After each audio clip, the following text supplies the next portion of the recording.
What's up, heathens? How ya doing? I'm the Godless engineer, and I critically analyze apologists' claims to give you the best arguments and information so that you can stand up and use your voice. Today we have Cameron from Capturing Christianity trying to debunk moral subjectivism. And he's going to do it with just 3 simple arguments. Let's take a look and see what he's got real quick. So here's where it gets really interesting. Remember that on moral subjectivism, our moral claims are true or false descriptions of our preferences. And so long as those descriptions are accurate, then the moral claim must be true. That's just what moral subjectivism is. Well, I would say that the statement that somebody holds a particular preference is true, but I wouldn't go as far to say that the moral claim of X is a good or bad or wrong thing is necessarily true. I feel like you're equivocating the statement that somebody has a particular preference with a moral claim that something is good, bad, right, or wrong. Is that what this whole video is going to do? Great. If you want to find out why Cameron is wrong about his take on subjective morality, then please stay tuned.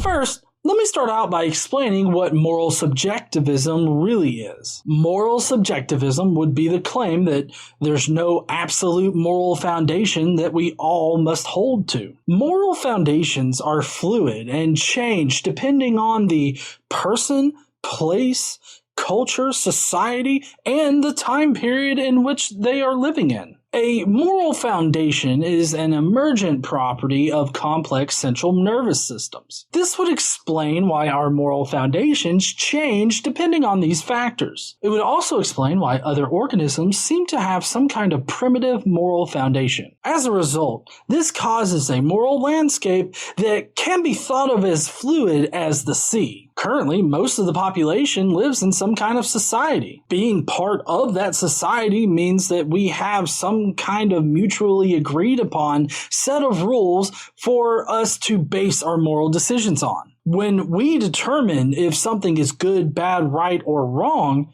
it is totally dependent on our own moral foundation. All right, now let's get to Cameron's video. What do you got for us today, Cameron? Hey guys, it's me, Cameron Bertuzzi, here with 3 strong arguments against moral subjectivism. So this view might be popular like online and in certain atheist circles, but ethicists have known that moral subjectivism actually faces some pretty serious issues. Cameron loves to demean certain positions as online atheist positions. This is meant to suggest that they are either uneducated or dim-witted positions to hold. Moral subjectivism isn't just an online atheist position to hold. So it's just simply wrong to say that only online atheists in certain atheist circles hold this position. I am particularly interested in what problems he thinks that moral subjectivism has. I'm pretty confident in my position, so I'd be interested to be convinced otherwise. So let's start by just laying out what the view is. Individualist moral subjectivism, it's a mouthful, is the view that our moral claims are really just descriptions of our preferences. So for example, when someone says abortion is wrong, they're really just saying, I disapprove of abortion. And on this view, and this is really important, moral claims are still true or false. So if the description of the preference is accurate, like if they actually have that preference, then the moral claim is true. But the important part here is that moral claims are still true or false. Whoa, wait. You're rearranging moral subjectivism into a strawman version of moral subjectivism. So the moral claim would be abortion is bad or wrong. Not that someone just disapproves of abortion. You can disapprove of something but still not think that it's bad or wrong. For example, I would always want to have a child if I got my wife pregnant. Unless there's extenuating circumstances where her health or her life were in danger. Ultimately, though, that's not really my decision to make because it's not my body. Now, this doesn't mean that I think abortion is bad or wrong. I think it's a very much needed service regardless of a woman's circumstance. I also don't consider it an immoral action for somebody to get an abortion, even though I prefer my wife not get an abortion. My moral claim in this situation would be that abortion is morally neutral, generally speaking. It's neither good nor bad. What you're doing here, Cameron, is you're transforming moral subjectivism into more like a statement of fact. That statement of fact would be, I disapprove of getting an abortion. That is not a moral claim. It is, however, something that can be true or false, but that doesn't make it a moral claim. Moral claims are inherently subjective, and they use subjective language to describe them, like good, bad, right, or wrong. Moral claims cannot be true or false by themselves, primarily because they're just opinions.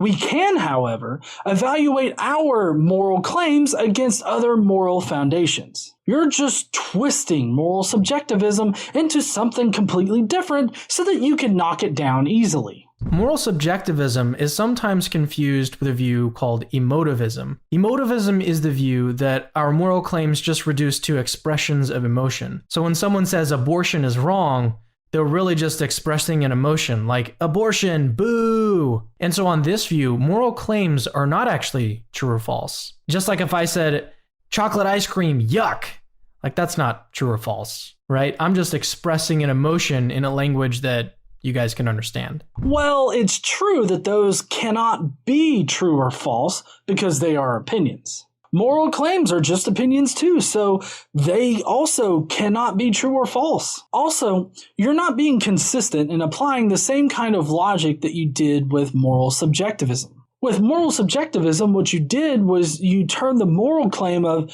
abortion is wrong into Amy doesn't prefer abortion. But here, with emotivism, you're not changing the statement at all. To be consistent, you would only judge the statement of fact that Cameron thinks chocolate is yucky. As long as you actually hold that position, then it can be true or false.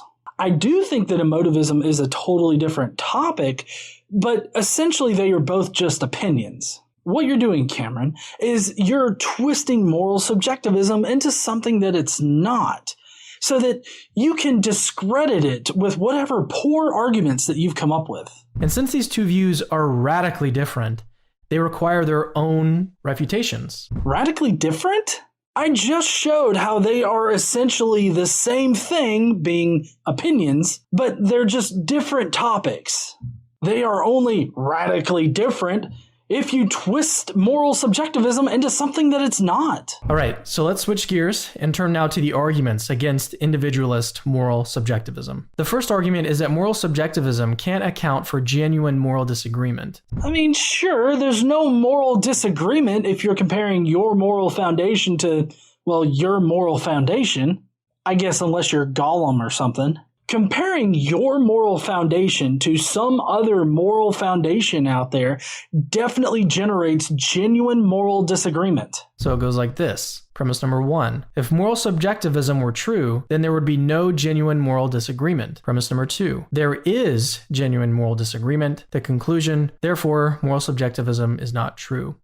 Alright, premise 1's already fuckered. Moral subjectivism doesn't mean that there would be no genuine moral disagreement. You have to compare a moral foundation to something in order to get a genuine moral disagreement. By itself, a moral foundation is just there. So yeah, if you just compared it to itself, there would be no moral disagreement, but I mean, why would you do that? But if you really think about it, moral objectivism or absolutism would actually result in no genuine moral disagreements. The fact that Christianity has any kind of genuine moral disagreement within its own movement is an argument against the idea that it provides some kind of absolute or objective moral foundation. If Christianity does provide an absolute or objective moral foundation, then why are there so many different denominations with different ideas of what God's immutable moral foundation is? It seems like Christianity's absolute moral foundation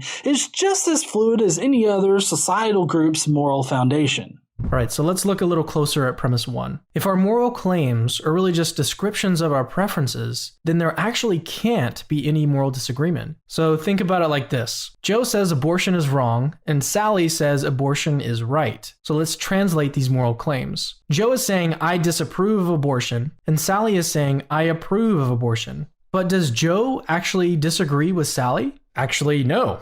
Joe would reason like this. I disapprove of abortion, and I agree that Sally approves of abortion. Likewise, Sally would say, I approve of abortion, and I agree that Joe disapproves. So on this view, as long as everyone is telling the truth, there actually isn't any disagreement. Those are statements of fact and not moral claims. Cameron, you're still twisting things to make them fit the narrative that you want to push. The moral claims of abortion is bad and abortion is good are obviously at odds with one another. But Joe thinks abortion is bad is not a moral claim. The only way that you can make your arguments work is to twist moral subjectivism into something that it's not. And then you attack that. What benefit is there to knocking down a straw man of an argument? But this is all really, really strange, right? If you're pro-choice and you go into a debate with a pro-lifer, you're not going into this debate assuming that the two of you agree. Moral debate assumes disagreement, at least in principle. So if you think that you can coherently have moral debates with other people, then you have to agree that there does exist genuine moral disagreement. And from the first two premises, it follows that moral subjectivism is false. Well, I mean, that's only because you twisted moral subjectivism into something completely different, and you're still acting like statements of fact are moral claims. I'm failing to understand how you consider these to be good arguments against moral subjectivism when you're not even arguing against moral subjectivism. You know those clowns at parties that make the balloon animals? That's you with this argument. The second argument against moral subjectivism is that it would render all of our moral judgments literally infallible. Oh, so all your arguments just use this twisted version of moral subjectivism in order to make their points? Great. I'll say this again. Moral claims or judgments cannot by themselves be true or false because they are opinions. And it would be totally incorrect to say that they are infallible. Of course, you're not even having a conversation over moral subjectivism at this point. You're arguing against your version of it, which boils down to statement of facts are moral claims. So let's look at this argument. Premise number 4. If moral subjectivism were true, then all of our moral judgments would be infallible. Premise number 5. Our moral judgments are not infallible, from which it follows the conclusion, therefore moral subjectivism is not true. So moral subjectivism implies that any moral claim that you make, any honest one, is true. Yes, it's true that a person holds a particular position, but it doesn't mean that the moral claim contained within that statement of fact is inherently true. This is the core issue with all of your arguments in this video, the way that you twist moral subjectivism into your straw man version of it. You literally change it from the moral claim that the person is making to the statement that the person holds that particular moral position. I mean, if you can't argue against a particular idea, why not just make up your own version of that idea and then argue against that? Of course, this means that you're not really debunking moral subjectivism. You're debunking moral subjectivism as defined by Cameron. Here's an analogy that might help. If I honestly report to you that my favorite ice cream flavor is vanilla, then I can't actually be wrong about that. I mean, it could be lying, but so long as I'm being honest, then I can't be wrong. So similarly, on moral subjectivism, if I honestly report to you that I disapprove of abortion, then I can't be wrong. This means that any honest moral claim that anyone makes is literally infallibly true.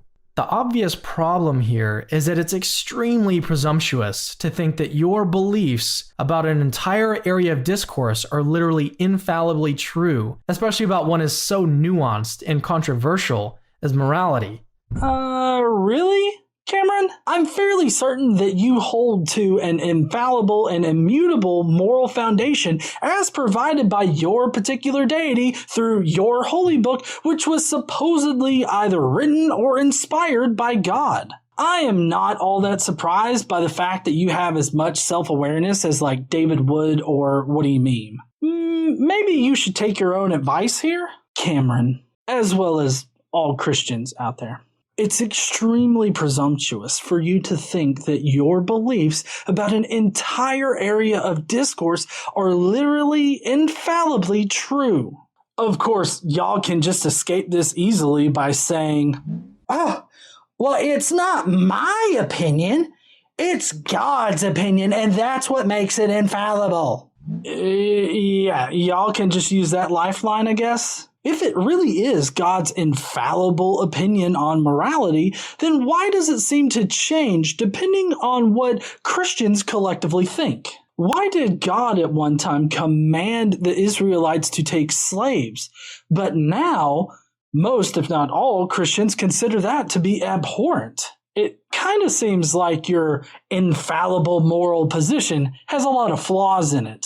This also highlights how blatantly wrong you are about moral subjectivism. Moral subjectivism is not capable of being infallible. Subjective morality would entail that nobody is correct or incorrect. When we have these genuine moral disagreements, it's about who has better support for their opinion and not whether or not their opinion is absolutely true.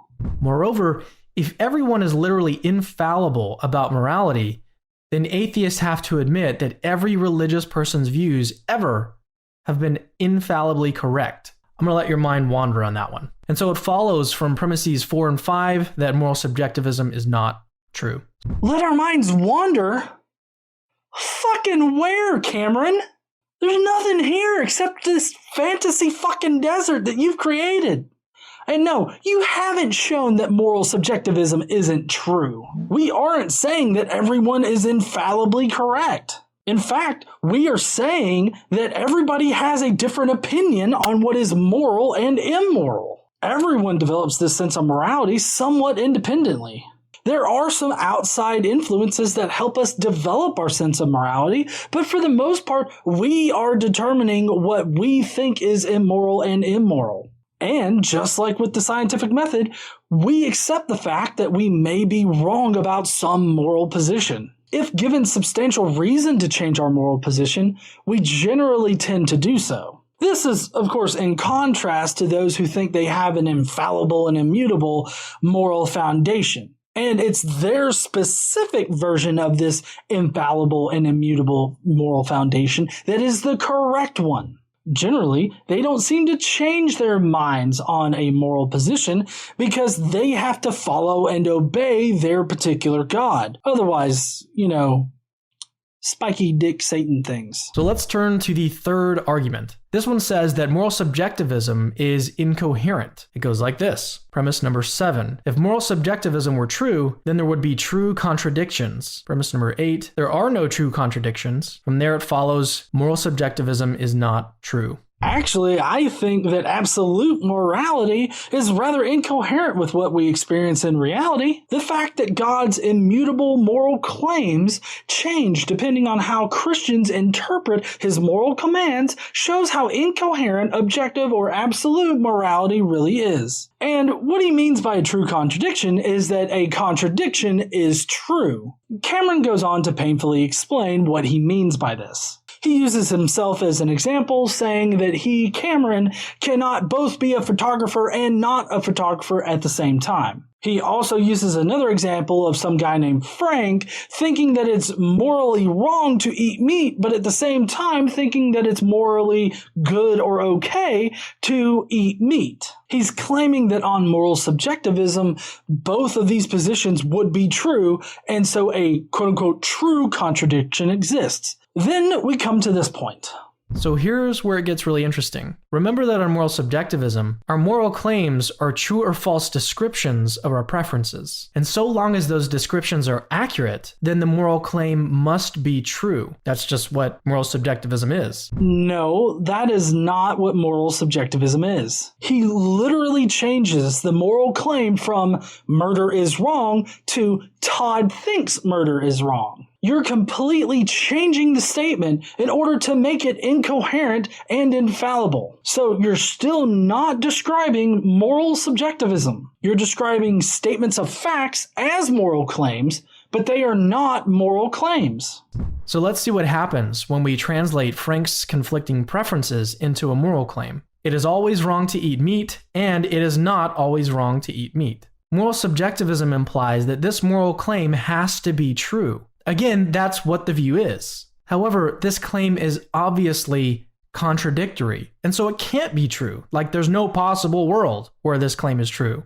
This is a very, very serious problem. Except those moral claims are not what you previously described as being a moral claim. Using the way that you've defined moral subjectivism in this very video, you would change the statement to be, Frank thinks that it's morally wrong to eat meat, and vice versa. But now you're using actual moral claims which are in contradiction to each other. It's true that he could hold both positions, which he would need to resolve later, but that still doesn't change the fact that these two positions are contradicting each other. There also could be a level of nuance here that you're just not mentioning. He could consider it mostly to be morally wrong to eat meat, but under certain circumstances, he would feel like it's morally neutral or okay to eat meat. This seems like you're presenting a false dichotomy between the two positions. I know this is a made-up hypothetical, but it just seems to be too black and white